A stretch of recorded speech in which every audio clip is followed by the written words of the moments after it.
이번 시간 이어서 1번부터 5번까지 문제풀이 진행하도록 하겠습니다. 먼저 1번 문제 풀기에 앞서서 이렇게 지문이 하나 등장합니다. 한번 볼게요.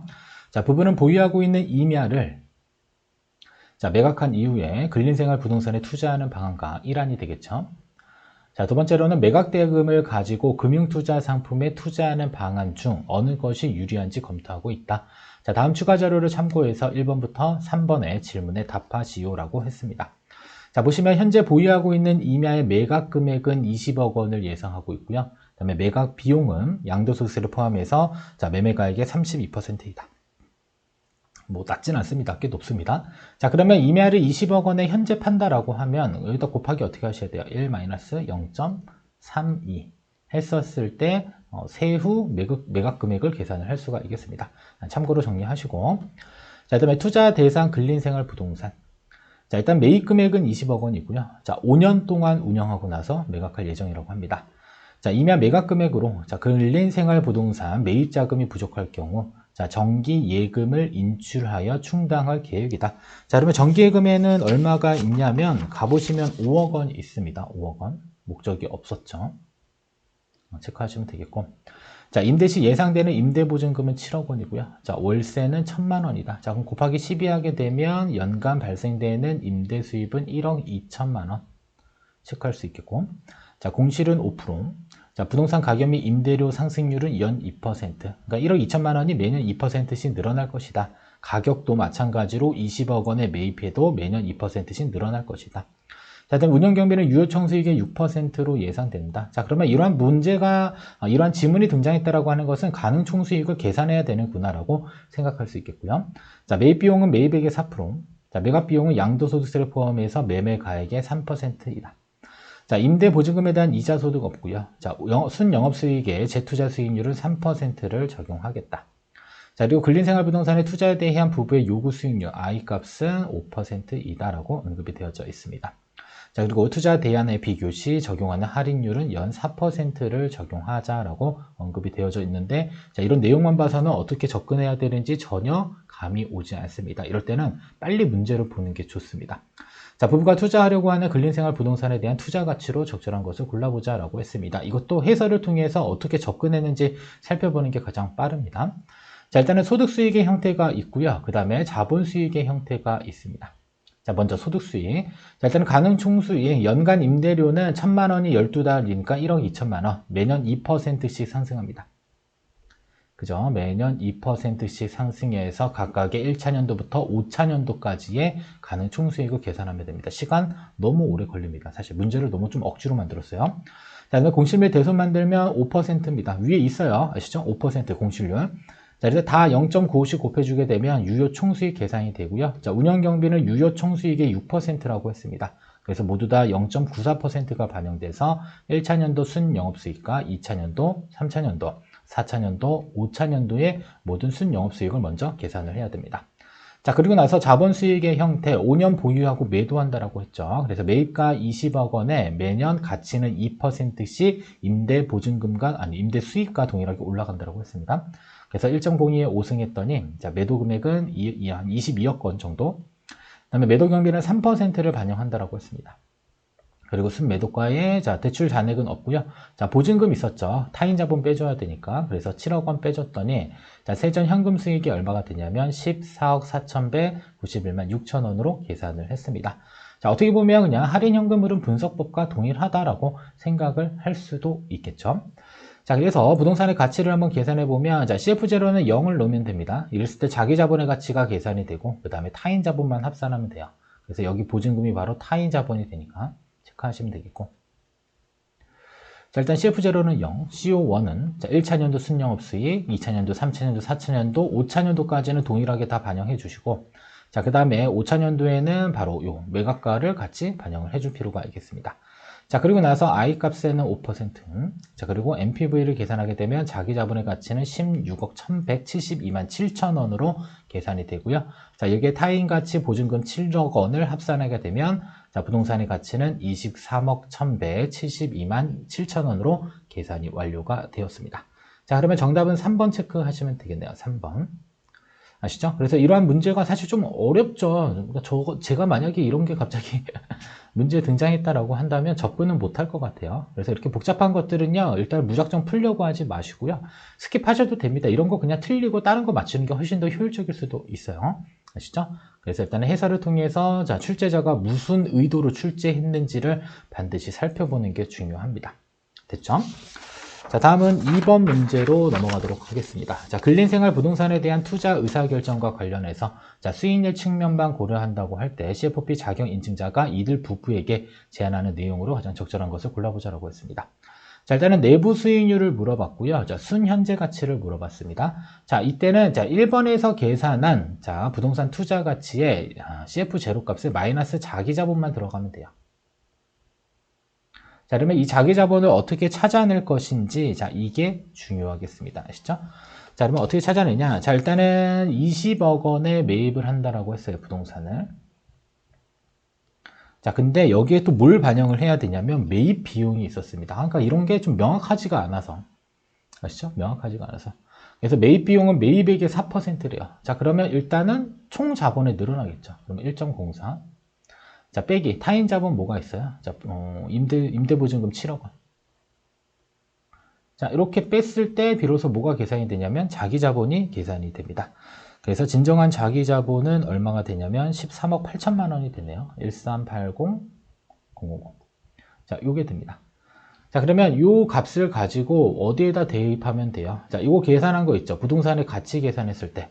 자, 그래서 이 부분에다가 뭐만 들어가면 돼요? 마이너스 1380000 이렇게 해가지고 NPV를 계산하게 되면 얘가 바로 뭐가 된다? 순현가.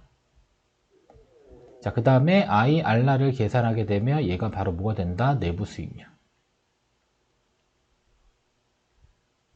이렇게 볼 수가 있습니다. 자, 그러면 우리 문제에도 어차피 있을 거니까 한번 가볼게요. 해설을 통해서 보겠습니다. 자, 일단은 자기 자본에다가 얼마를 넣어야 된다? 자, 13억 8천만 원을 넣어야 됩니다. 그래서 마이너스 13억 8천만 원. 나머지는 다 동일합니다. I 값에도 요구 수익률 반영해서 자, NPV 계산했더니 수년가는 2억 3,172만 6천 원. 괜찮죠? 그 다음에 내부 수익률도 8.8%입니다. 자, 그럼 내부 수익률은 8.8인데 요구 수익률은 5%니까 이때는 투자해볼 만한 이러한 가치 있는 부동산이 되겠다라고 보시면 되겠습니다. 자, 그러면 문제에서 요구하는 게 무엇인지 다시 한번 쭉 갔더니 자, 일단은 내부 수익률은 몇이죠? 8.42%죠. 8.42%로 자, 예상되어 투자 적격이다. 자, 그럼 가장 적절한 것을 계산하고자 했는데 잠깐만요. 내부 수익률이 8.42가 맞나? 아, 내부 수익률은 8.8입니다. 자, 8.42라고 했으니까 틀렸고 8.42라고 했으니까 틀렸습니다. 자, 그리고 순현재 가치가 얼마냐면 순현재 가치 231726 231726 자, 4번을 체크하시면 되겠습니다. 근사치로. 나머지는 다 틀렸네요. 내부 수익률 틀렸고 순현재 가치 틀렸고. 자, 그러면 해당 문제는 결국에는 순현재 가치를 물어보는 문제였구나 라고 보실 수 있겠습니다. 아시죠? 그래서 정답 4번으로 체크하시면 되겠습니다. 자, 다음은 3번 문제로 가겠습니다. 자, 김광규 씨, 자, 보유 부동산 운용과 그 다음에 사전 증여 전략에 대한 설명으로 적절하지 않은 것을 골라보자라고 했습니다. 먼저 1번. 자, 임야를 자, 현재 시점에서 매각하여 자, 근린생활 부동산에 투자하여 5년간 운용하고 매각하는 것보다 자, 이거 어디서 계산을 한 거죠? 우리 1번 문제에서 계산을 한 거다라고 볼 수 있겠고요. 자, 그 다음에 연 7%의 세후 투자 수익률이 기대되는 금융상품에 투자하는 것이 유리하다라고 됐는데 갑자기 수익률이 나왔기 때문에 이때는 뭐로 비교하면 될까요? 내부 수익률과 비교를 해볼 필요가 있겠습니다. 자, 그래서 2번 문제에서 02번 문제에서 내부 수익률 우리 좀 전에 풀었죠? 8.8%였습니다. 자, 그러면 비교하면 뭐가 더 유리한 거죠? 사실상 8.8%가 금융투자상품 7%보다 유리하기 때문에 이때는 근린생활 부동산에 투자하는 것이 더 유리하다라고 볼 수가 있겠습니다. 그래서 1번이 틀렸어요.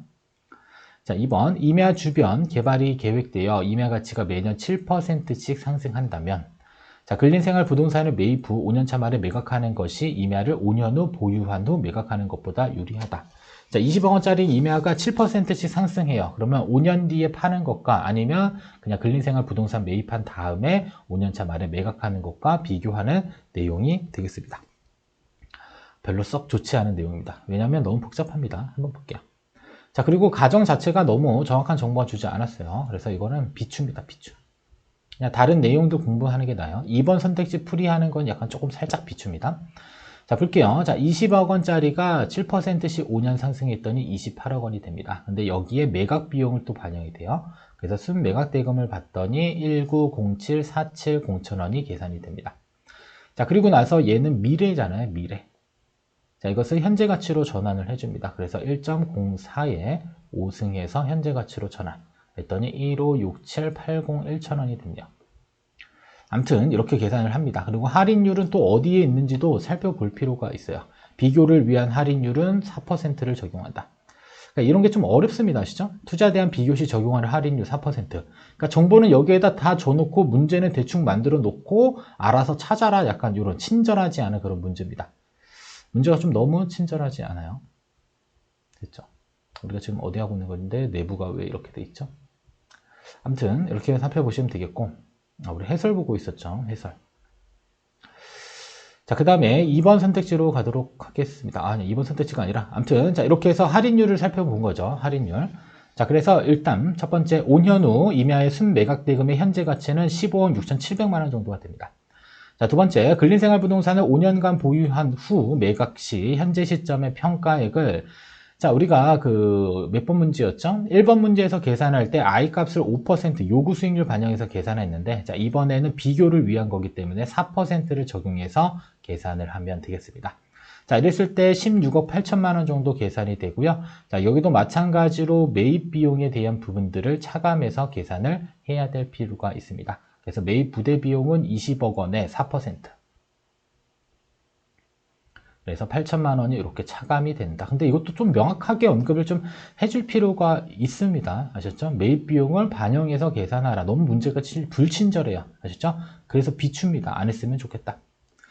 자, 그래서 비교를 해봅니다. 자, 임야를, 자, 근린생활 부동산을 매입한 후 5년차 만에 매각하는 것이 더 유리하다. 그래서 비교해봤더니 어떤 금액이 더 커요? 그냥 근린생활 부동산을 보유한 다음에, 운용한 다음에 매각하는 것이 더 유리하다라고 볼 수가 있겠습니다. 됐죠? 그래서 2번도 정리를 했고요. 자, 그 다음에 3번 선택지 볼게요. 자, 근린생활 부동산을 배우자와 공동명의로 취득하면, 자, 임대료에 대한 종합소득세와 그다음에 양도시 양도소득세를 절세할 수 있다. 그래서 각각 인별과세죠. 그래서 종합소득세를 만약에 부부랑 공동명의를 했다라고 한다면, 자, 각각의 만약에 50% 비율을 줄였다라고 가정해봐요. 만약에 매출이 뭐 한 10억 원 정도 난다. 자, 그러면 5억 원에 대해서만 세금 떼면 되고, 한쪽도 5억 원에 대해서만 세금을 떼면 되겠죠. 자, 이랬을 경우에는 10억 원 초과 구간에 대한 과세 표준이 무려 45%나 됩니다. 그죠? 45%나 되는데, 계속 헷갈립니다. 6에서 48%인가요? 하나 더 늘었으니까 48% 같습니다. 알죠? 그래서 10억 초과 구간에 대한 게 48%인데, 아무튼 5억 원 쪼개게 되면 이때는 자, 세율 구간이 48%가 아닌 더 낮은 구간으로 적용받을 수 있기 때문에 공동소유 시 절세 효과가 있다라고 볼 수가 있겠고요. 자, 양도소득세도 마찬가지로 양도가액도 줄어들게 되겠고, 줄어드는 양도가액만큼 과세 표준에 따른 세율도 줄어들 수 있기 때문에 절세가 가능합니다. 4번, 자녀 및 배우자에게 부동산을 증여할 경우 가치 상승이 높을 것으로 예상되는 부동산을 우선 증여한다. 자, 일단 합산되더라도 우리가 생각해 볼 것은, 자, 증여 당시에 가액이 합산돼서 상속세가 과세되기 때문에, 자, 일단은 가치 상승이 높다라고 한다면 그때는 우선 증여하는 것이 바람직하고요. 자, 5번째, 배우자에게 증여 시 증여재산가액 6억 원까지는 비과세되므로, 자, 10년 단위로 증여하는 중장기 계획을 수립하는 것이 좋다라고 했습니다. 그래서 증여는 뭐 미리미리 하는 게 좋고요. 10년 단위로 계속해서 새로 생성이 되겠죠. 그래서 만약에 21년도에 배우자에게 증여했다라고 한다면 이때 6억 원의 증여공제 받을 수 있고요. 자, 그 다음에 31년도에 또다시 6억 원의 뭘 받을 수 있다? 증여공제를 적용을 받을 수 있다라고 보시면 되겠습니다. 그래서 일단 1번이 정답이었으니까 1번 체크하시고 나머지 부분은 다 옳은 문장으로 정리를 하시면 되겠습니다. 그리고 2번 선택지는 집착하지 말자.